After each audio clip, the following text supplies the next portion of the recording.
ಮಹಾದ್ವಾರಕ್ಕೆ ಕೆಲವು ಲಕ್ಷಣಗಳಿರ್ತವೆ.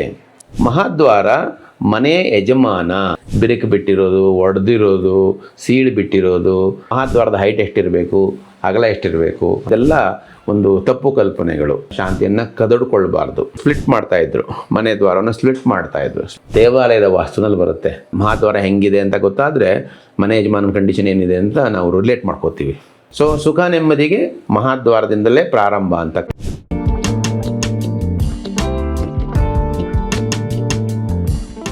ಈಗ ನಾವು ಮುಂದೆ ಈ ಹಂತದಲ್ಲಿ ನಾವು ನೋಡೋಣ ಅಂತಂದರೆ ಒಂದೊಂದು ವಿಭಾಗ ನೋಡ್ಕೊಂಡು ಹೋಗೋಣ.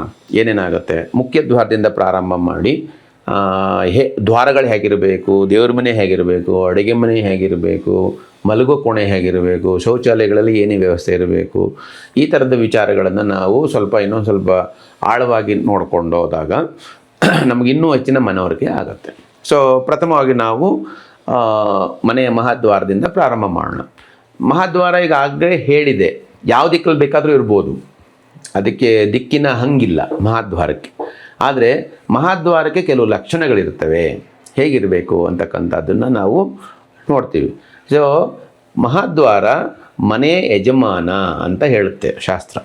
ಮನೆ ಯಜಮಾನನ ಸ್ಥಿತಿಗತಿಗಳನ್ನು ಮಹಾದ್ವಾರದ ಮುಖಾಂತರನೂ ನಾವು ಜ್ಯೋತಿಷದಲ್ಲಿ ಹೇಳ್ತೀವಿ. ಮಹಾದ್ವಾರದ ಕಂಡೀಷನ್ಸು, ಕೆಲವೊಂದು ಮಹಾದ್ವಾರಗಳಲ್ಲಿ ಏನಾಗುತ್ತೆ ಅಂತಂದರೆ ಬಿರುಕು ಬಿಟ್ಟಿರೋದು, ಒಡೆದಿರೋದು, ಸೀಳು ಬಿಟ್ಟಿರೋದು ಅಥವಾ ಅಂಕು ಡೊಂಕಾಗಿರ್ತಕ್ಕಂಥ ಮಹಾದ್ವಾರಗಳನ್ನು ನೋಡ್ತೀವಿ. ಅಂಥ ಮನೆಯಲ್ಲಿ ನಾವು ನೋಡಿದಾಗ ಆ ಮನೆ ಯಜಮಾನನ ಸ್ಥಿತಿಗತಿಗಳು ಅದಕ್ಕೆ ಪೂರಕವಾಗೇ ಇರುತ್ತವೆ. ಸೊ ಅವನಿಗೂ ಅದೇ ರೀತಿ ಕಷ್ಟ ನಷ್ಟಗಳು ಬರುತ್ತವೆ. ಅದರಿಂದ ಆ ಮನೆಯ ಯಜಮಾನನ ಒಂದು ಗುಣಲಕ್ಷಣಗಳನ್ನು ಮನೆಯ ಮಹಾದ್ವಾರದಿಂದ ಹೇಳ್ತೀವಿ. ನಮ್ಮಲ್ಲಿ ಸಂಪ್ರದಾಯದ ಪ್ರಕಾರ ಮನೆ ಗೃಹಿಣಿಯಾದವಳು ಏನು ಮಾಡ್ತಾಳೆ ಅಂತಂದರೆ ಫಸ್ಟು ಆಕೆ ಸ್ವಚ್ಛ ಮಾಡೋದು ಮಹಾದ್ವಾರವನ್ನೇ ಬೆಳಗ್ಗೆ ಎದ್ದ ತಕ್ಷಣ. ಯಾಕೆ ಅಂತಂದರೆ ಯಾವ ಒಂದು ಗೃಹಿಣಿ ಮನೆಯ ಒಂದು ಬಾಗಿಲ ಸ್ವಚ್ಛತೆಯನ್ನು ಕಾಪಾಡಿಕೊಂಡಿರ್ತಾಳೋ ಅವಳು, ಆ ಗೃಹಿಣಿ ಆ ಮನೆಯ ಯಜಮಾನನ ಯೋಗಕ್ಷೇಮವನ್ನು ನೋಡ್ಕೊಳ್ತಾ ಇದ್ದಾಳೆ ಅಂತಕ್ಕಂಥ ಒಂದು ಭಾವ ಬರುತ್ತೆ. ಸೊ ಅದಕ್ಕೆ ಹೊಸಲಿಗೆ ರಂಗೋಲಿ ಹಾಕೋದ್ರಿಂದ ಹಿಡಿದು ಮನೆ ಮುಂದೆ ಸ್ವಚ್ಛ ಮಾಡೋದ್ರಿಂದ ಹಿಡಿದು ಮಹಾದ್ವಾರವನ್ನು ಅಲಂಕಾರ ಮಾಡೋದು ಗೃಹಿಣಿ ಆದ್ಯ ಕರ್ತವ್ಯ ಇತ್ತು. ಸೊ ಅಂದರೆ ಗೃಹಿಣಿ ಆದವಳು ಮನೆ ಯಜಮಾನನ ಯೋಗಕ್ಷೇಮವನ್ನು ಬಯಸಿ ಮಹಾದ್ವಾರವನ್ನು ಸ್ವಚ್ಛತೆಯಿಂದ ಯಾವಾಗಲೂ ಮಾಡ್ಕೋತಾ ಇತ್ತು ಅಂತಕ್ಕಂಥದ್ದು ಬರುತ್ತೆ. ಸೊ ಇದು ಮೊದಲನೇದು ಮಹಾದ್ವಾರದಲ್ಲಿ ನಾವು ಗಮನಿಸಬೇಕಾಗಿರ್ತಕ್ಕಂಥದ್ದು. ಮಹಾದ್ವಾರವನ್ನು ಹೇಗಿರಬೇಕು ಅಂತಂದರೆ, ಈಗ ಕೆಲವು ಕಡೆ ನಾವು ನೋಡಿರ್ತೀವಿ ಮಹಾದ್ವಾರವನ್ನು ನಾವು ಹೇಗೆಂದ್ರೆ ಹಾಗೆ ಓಪನ್ ಮಾಡೋಕ್ಕಾಗಲ್ಲ. ಮಹಾದ್ವಾರವನ್ನು ಮನೆ ಒಳಕ್ಕೆ ತೆರೆಯಂಗೆ ಇಟ್ಕೋಬೇಕು ಅನ್ನುತ್ತೆ ಶಾಸ್ತ್ರ. ಮನೆಯ ಹೊರಕ್ಕೆ ತೆಗಿಬಾರ್ದು, ಮಹಾದ್ವಾರಗಳನ್ನು ಹೊಸಲಿಂದ ಹೊರಗಡೆ ತೆಗಿಬಾರ್ದು, ಮನೆಯ ಒಳಕ್ಕೆ ಬರಬೇಕು ಅಂತ ಹೇಳುತ್ತೆ. ಸೊ ಮನೆಯ ಮಹಾದ್ವಾರವನ್ನು ತೆಗೆದ ನಂತರದಲ್ಲಿ ಅದು ಎಲ್ಲಂದಲ್ಲಿ ನಿಂತ್ಕೋಬಾರ್ದು, ಮಧ್ಯದಲ್ಲೆಲ್ಲೂ ನಿಂತ್ಕೋಬಾರ್ದು, ಅದಕ್ಕೆ ಆಸರೆ ಇಲ್ಲದೆ ಇರಬಾರ್ದು. ಅದರಿಂದ ಮಹಾದ್ವಾರ ಕರೆಕ್ಟಾಗಿ ಒಂದು ಗೋಡೆಗೆ ರೆಸ್ಟ್ ಆಗೋ ಥರ ನಾವು ಪ್ಲ್ಯಾನ್ ಮಾಡ್ಕೋಬೇಕಾಗತ್ತೆ ಮಹಾದ್ವಾರವನ್ನು. ಸೊ ಆ ಮಹಾದ್ವಾರ ತೆಗೆದ ತಕ್ಷಣ ಅದು ಹೋಗಿ ಒಂದು ಕಡೆ ರೆಸ್ಟಾಗಿ ನಿಂತ್ಕೋಬೇಕು, ಮಧ್ಯೆಯಲ್ಲೂ ನಿಂತ್ಕೋಬಾರ್ದು ಅಥವಾ ಅದನ್ನು ಶೇಕ್ ಆಗೋದು ಈ ಥರದೆಲ್ಲ ಒಂದು ವ್ಯವಸ್ಥೆ ಮಾಡಬಾರ್ದು, ಆಸರೆ ಇಲ್ಲದೆ ನಿಲ್ಲಬಾರ್ದು.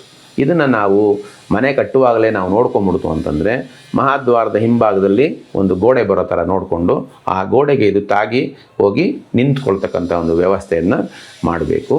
ಮಹಾದ್ವಾರವನ್ನು ಯಾವಾಗಲೂ ಚೆನ್ನಾಗಿ ಮೇಂಟೈನ್ ಮಾಡಿರಬೇಕು. ಹೊಸಲುಗಳು ಯಾವತ್ತು ಮರ ಉಳುಕು ಬಿದ್ದಿರೋದು, ಕೊಳಕು ಬಿದ್ದಿರೋದು ಅಥವಾ ಒಡೆದೋಗಿರೋದು, ಸೀಳೋಗಿರೋದು ರೀತಿ ಇರಬಾರ್ದು. ಅದರಿಂದ ಮಹಾದ್ವಾರಕ್ಕೆ ಮರಗಳನ್ನು ನಾವು ಸೆಲೆಕ್ಟ್ ಮಾಡುವಾಗ ತುಂಬ ಜಾಗರೂಕರಾಗಿರಬೇಕಾಗುತ್ತೆ. ಸೊ ಈಗಿನ ಕಾಲದಲ್ಲಿ ಎಲ್ಲ ತೇಗದ ಮರಗಳು ಅದು ಇದನ್ನೇ ಹಾಕ್ತಾ ಇದ್ದಾರೆ, ಒಳ್ಳೊಳ್ಳೆ ಮರಗಳನ್ನು ಹಾಕ್ತಿದ್ದಾರೆ. ಹಾಗಾಗಿ ನಾವು ಮನೆ ಮಹಾದ್ವಾರವನ್ನು ಅತಿ ಸಣ್ಣದು ಮಾಡ್ಕೋಬಾರ್ದು, ಅತಿ ದೊಡ್ಡದು ಮಾಡ್ಕೋಬಾರ್ದು.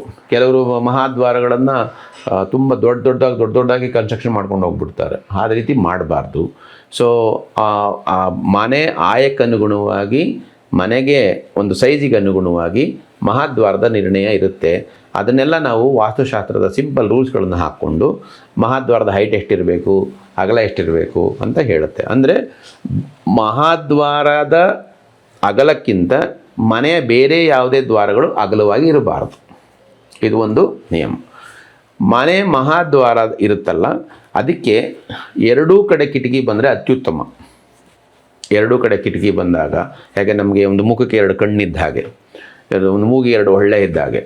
ಸೊ ಹಾಗಾಗಿದ್ದಾಗ ಏನಾಗುತ್ತೆ, ಮಹಾದ್ವಾರದ ಎರಡೂ ಆ ಕಡೆ ಒಂದು ಈ ಕಡೆ ಒಂದು ನಮಗೆ ಕಿಟಕಿ ಇದ್ದಾಗ ಅದು ಉತ್ತಮವಾಗಿರುತ್ತೆ. ಅದರಿಂದ ನಾವು ಅದನ್ನು ಒಂದು ಗಮನ ಇಟ್ಟು ನೋಡ್ಕೋಬೋದು.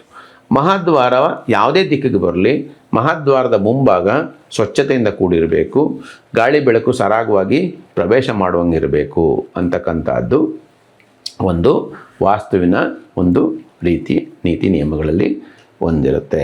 ಸೊ ಮನೆ ಮುಂಭಾಗದಲ್ಲಿ ಅಂದರೆ ಮಹಾದ್ವಾರದ ಮುಂಭಾಗದಲ್ಲಿ ಬರ್ತಕ್ಕಂಥ ಮೆಟ್ಟಿಲುಗಳು ಅತಿ ಕಡಿದಾಗೂ ಇರಬಾರ್ದು, ಅತಿ ಎತ್ತರವಾಗೂ ಇರಬಾರ್ದು, ಸಮತಟ್ಟಾಗಿರಬೇಕು. ಅಂದರೆ ಯಾರೂ ಆಯಾಸವಿಲ್ಲದೆ ಅದನ್ನು ಹತ್ಕೊಂಡು ಬರ್ತಕ್ಕಂಥ ಒಂದು ವ್ಯವಸ್ಥೆಯಲ್ಲಿದ್ದಾರೆ ತುಂಬ ಒಳ್ಳೆಯದು. ಸೊ ಇದರಲ್ಲಿ ನಾವು ಏನು ಮಾಡ್ತೀವಿ ಅಂತಂದರೆ, ಕೆಲವರೆಲ್ಲ ಮೆಟ್ಲುಗಳಲ್ಲಿ ಸಮಸಂಖ್ಯೆ ಇರಬೇಕು, ವಿಷಮ ಸಂಖ್ಯೆ ಇರಬೇಕು ಅಂತಕ್ಕಂಥ ಎರಡೆರಡು ಥಿಯರಿಗಳನ್ನೆಲ್ಲ ತೊಗೊಂಬಂದಿದ್ದೀವಿ. ಅದೆಲ್ಲದಕ್ಕಿಂತ ಹೆಚ್ಚಾಗಿ ನಮಗೆ ಈಗ ಕೆಲವರೆಲ್ಲ ಲಾಭ ನಷ್ಟ ಲಾಭಕ್ಕೆ ಇದೆಲ್ಲ ಒಂದು ತಪ್ಪು ಕಲ್ಪನೆಗಳು. ಆ ಥರ ಎಲ್ಲ ಎಲ್ಲೂ ಇಲ್ಲ. ಸೊ ಮನೆ ಮುಂಭಾಗ ಪ್ರವೇಶ ನಮಗೆ ಯಾರಿಗೂ ತೊಂದರೆ ಆಗದೆ ಇರೋ ರೀತಿ, ಯಾರಿಗೂ ಅತಿ ಕಷ್ಟ ಆಗದೆ ಇರೋ ರೀತಿಯಲ್ಲಿ ಮಾಡ್ಕೋಬೇಕು ಅಂತಿರುತ್ತೆ. ಇದೆಲ್ಲ ನಾವು ಮಾಡ್ಕೊಂಡಿರತಕ್ಕಂಥ ಒಂದು ಎಕ್ಸ್ಟ್ರಾ ಫಿಟ್ಟಿಂಗ್ಸ್ಗಳು. ಲಾಭ ನಷ್ಟ ಅನ್ನೋದು, ಲಾಭದಲ್ಲಿ ಹೋದ ತಕ್ಷಣ ಲಾಭನೇ ಬರುತ್ತೆ, ನಷ್ಟ ಆದರೆ ನಷ್ಟನೇ ಆಗೋಗುತ್ತೆ ಅಂತಕ್ಕಂಥ ಒಂದು ಕಲ್ಪನೆಯನ್ನು ಇಟ್ಕೊಂಡು ಮನೆಯಲ್ಲಿರ್ತಕ್ಕಂಥ ಶಾಂತಿಯನ್ನು ಕದಡ್ಕೊಳ್ಬಾರ್ದು. ಸೊ ಅದರಿಂದ ಮನೆ ಮುಂದಿನ ವಾತಾವರಣದಲ್ಲಿ ಏನಿರುತ್ತೆ, ಮಹಾದ್ವಾರದ ಮುಂಭಾಗದಲ್ಲಿ ಏನಿರುತ್ತೆ, ಮನೆ ಯಜಮಾನಿ ಪೂಜೆ ಮಾಡ್ತಕ್ಕಂಥ ತುಳಸಿ ಗಿಡಗಳನ್ನು ಹಾಕ್ಕೊಂಡಿರ್ತೇವೆ. ಸೊ ಅಥವಾ ಸಣ್ಣ ಸಣ್ಣ ಹೂಗಳನ್ನು ಬಿಡ್ತಕ್ಕಂಥ ಗಿಡಗಳನ್ನು, ಔಷಧಿ ಗಿಡಗಳನ್ನು ಯೂಶ್ವಲಿ ಮನೆ ಮುಂಭಾಗದಲ್ಲಿ ಬೆಳೆಸ್ಕೊತಾರೆ. ಯಾಕಂದ್ರೆ ದೊಡ್ಡ ದೊಡ್ಡ ಮರಗಳನ್ನು ಬೆಳೆಸ್ಕೊಳ್ಳಲ್ಲ, ಗಾಳಿ ಬೆಳಕಿಗೆ ಅಡ್ಡ ಆಗುತ್ತೆ ಅಂತ ಹೇಳಿ. ಸೊ ಹಾಗಾಗಿ ಮಹಾದ್ವಾರ ಅಂತಂದರೆ ಮನೆ ಯಜಮಾನ ಆ ಮಹಾದ್ವಾರಕ್ಕೆ ಹೆಚ್ಚಿನ ಆದ್ಯತೆಯನ್ನು ಕೊಡಬೇಕು. ಮಹಾದ್ವಾರಕ್ಕೆ ನಿರ್ಣಯ ಇದೆ, ಇಷ್ಟು ಹೈಟು ಇಷ್ಟು ಅಗಲ ಇರಬೇಕು ಅಂತ ಹೇಳಿದೆ. ಅದೇ ರೀತಿ ನಾವು ಮಾಡಬೇಕಾಗತ್ತೆ. ಮನೆ ದ್ವಾರವನ್ನು ಮನೆಯ ಒಳಭಾಗ ತೆಗೆಯೋಂಗಿರಬೇಕು ಅಂತ ಇರುತ್ತೆ. ಅದನ್ನು ಮನೆ ಮಹಾದ್ವಾರವನ್ನು ಹಿಂದಿನ ಕಾಲದಲ್ಲಿ ನಾವು ನೋಡಿದಾಗ ಕಾರಣಾಂತರಗಳಿಂದ ಅವರು ಸ್ಪ್ಲಿಟ್ ಮಾಡ್ತಾಯಿದ್ರು, ಮನೆ ದ್ವಾರವನ್ನು ಸ್ಪ್ಲಿಟ್ ಮಾಡಿ ಹೋಗ್ತಾಯಿದ್ರು. ಆ ಸ್ಪ್ಲಿಟ್ ಅನ್ನೋದು ನಮಗೆ ಅದು ಋಣಾತ್ಮಕವಾಗಿರೋದ್ರಿಂದ ಅದು ಒಂದೇ ದ್ವಾರ ಇದ್ದರೆ ಒಳ್ಳೆಯದು ತೆಗೆದುಕೊಳ್ತಕ್ಕಂಥದ್ದು. ಸ್ಪ್ಲಿಟ್ ಡೋರ್ ಮಾಡಿದಾಗ ಏನಾಗುತ್ತೆ, ಅವೆರಡು ರೆಸ್ಟ್ ಸಿಗೋದಿಲ್ಲ, ಅವೆರಡು ಒಂದು ಕಡೆ ನಿಂತಿರುತ್ತೆ ಹೋಗ್ಬಿಟ್ಟು. ಅದ್ರ ಬದಲು ಒಂದೇ ದ್ವಾರ ಇದ್ದಾಗ ಅದನ್ನು ತೆಗೆದುಕೊಂಡು ಬರಲಿಕ್ಕೆ ಅನುಕೂಲ ಆಗುತ್ತೆ. ಸ್ಪ್ಲಿಟ್ ಡೋರ್ ಕಾನ್ಸೆಪ್ಟ್ ಒಂದು ದೇವಾಲಯದ ವಾಸ್ತುನಲ್ಲಿ ಬರುತ್ತೆ. ನೀವು ಸೂಕ್ಷ್ಮ ಗಮನಿಸಿದ್ರೆ ಗೊತ್ತಾಗುತ್ತೆ. ದೇವಸ್ಥಾನದಲ್ಲಿ ಸಿಂಗಲ್ ಡೋರ್ ಇಡಲ್ಲ.